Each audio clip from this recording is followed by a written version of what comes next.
Hi, my name is Haley Biles, and I'm going to be presenting to you about eating disorders amongst athletes as my social concern. What is an eating disorder?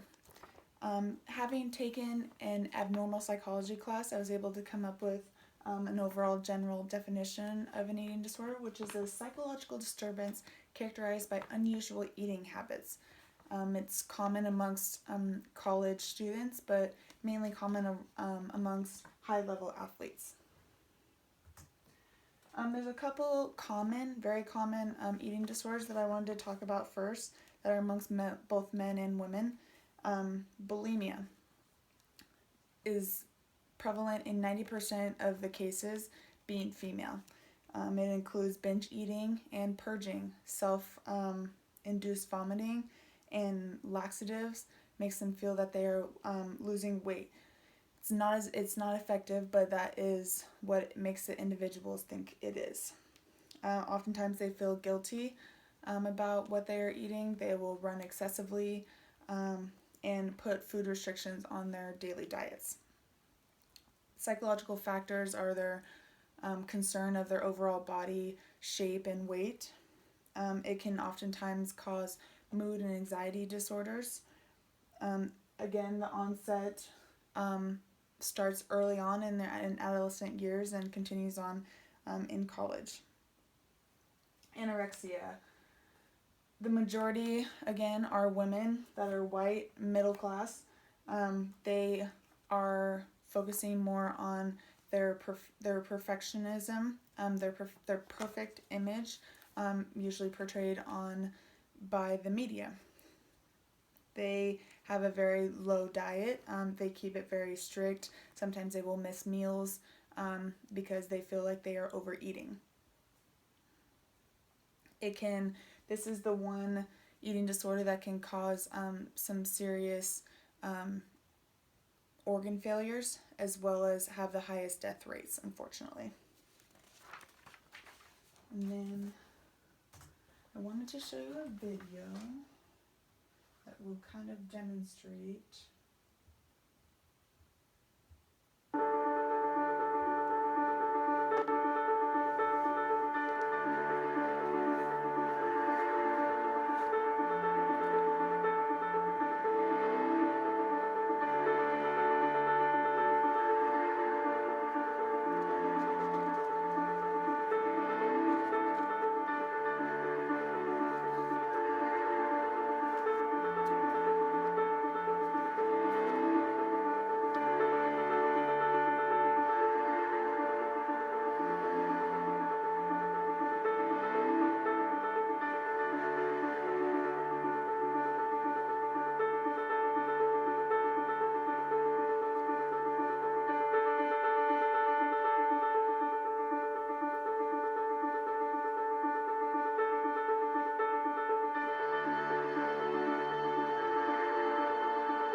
As an NCAA rower, I was never formally screened for eating disorders as a part of this team.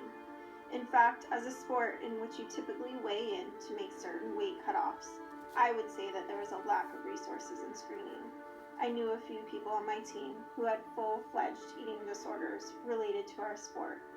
I'm not sure if the coaches ever knew or if they did anything about it.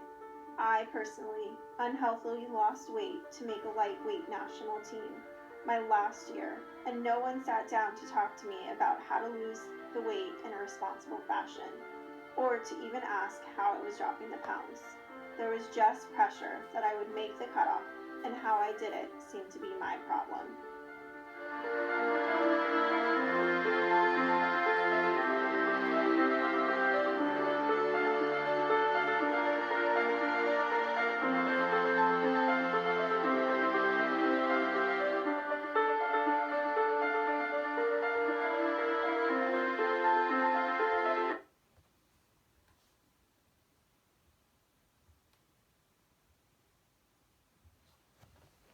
So that video kind of gave you an overall really concern about this social concern and why it's such a problem amongst athletes today.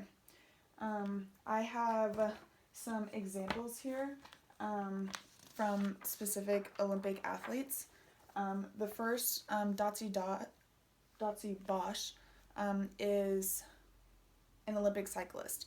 I was able to talk with her and speak with her as a class in our abnormal psychology class, and she was able to tell us about her experience with her eating disorder. She suffered for 6 years with as a dysmorphic disorder. She didn't realize that she even had an eating disorder 2 years going into it. So that just shows you how much it can take over your mind and take over your body and really ultimately take over your life.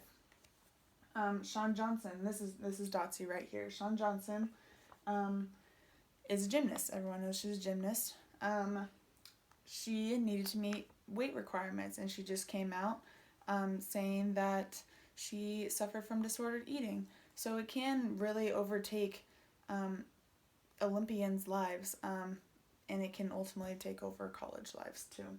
It occurs more often with individuals that have to meet the weight requirements, such as probably Dotsie and Shawn, and certain aesthetic movement sports. The female athlete triad I wanted to talk about just a little bit because it does pertain a lot to a female athlete's life. As far as an eating disorder goes, these three kind of categories play a big part. Energy deficient student athletes will restrict the amount of calories they put into their body, but burn off more than what they put in. So that gives them the deficiency and ultimately the disorder, as well as menstrual disturbance, also known as amenorrhea. Having an irregular menstrual cycle for up to 3 months at a time is what this is referring to. And then bone loss ultimately leads to osteoporosis. Bone loss mass can ultimately increase fractures amongst athletes and leading them to not be able to compete in their sport. There's a study done in 1999, specifically to the NCAA, the National Collegiate Athletic Association. They tested 1,445 student athletes, 883 of them being males, 562 being females. Female rate is a lot lower than the males, but you'll see the results as far as who binge eats more and vomits and has more of a prevalence of the eating disorder. From 11 different schools and 11 different sports, they were able to test all these athletes. So the results being binge eating, females were more often and seen to binge eat. Based on this 133 item questionnaire, females were significantly more often to binge eat than males. Females are also more likely to vomit and use laxatives or use diet pills for weight loss. Males use a little bit different approach to losing weight, using the sauna and steam baths. As far as the thinness or body dissatisfaction, again, females have the higher rate of being at risk for anorexia based on this specific scale, as well as being less satisfied with their appearance. Interventions, Cornell is meeting with students as a group every year at the beginning to help identify and help them if necessary. From a counselor's perspective, it's important to identify thinking patterns, behavioral habits, and ultimately help them remove those patterns and habits from their life to sustain a better lifestyle. Coaches, teammates, department staff, anyone involved in an athlete's life should be aware of what's going on to be able to help with their disorder and help them improve their eating habits. Amy Becker from the video goes further on to explain that it's important that they are aware and can help in the areas of necessary. Um, Knowledge is now being presented in schools, high school and college. So I think that overall knowledge is going to help students as well as females, because they are the main. They should be the main target of study, meaning they should be the ones that maybe researchers or counselors should be able to focus on more. Not to say that males don't need the help as well, but females are more prevalent to eating disorders. And that is it. Thank you.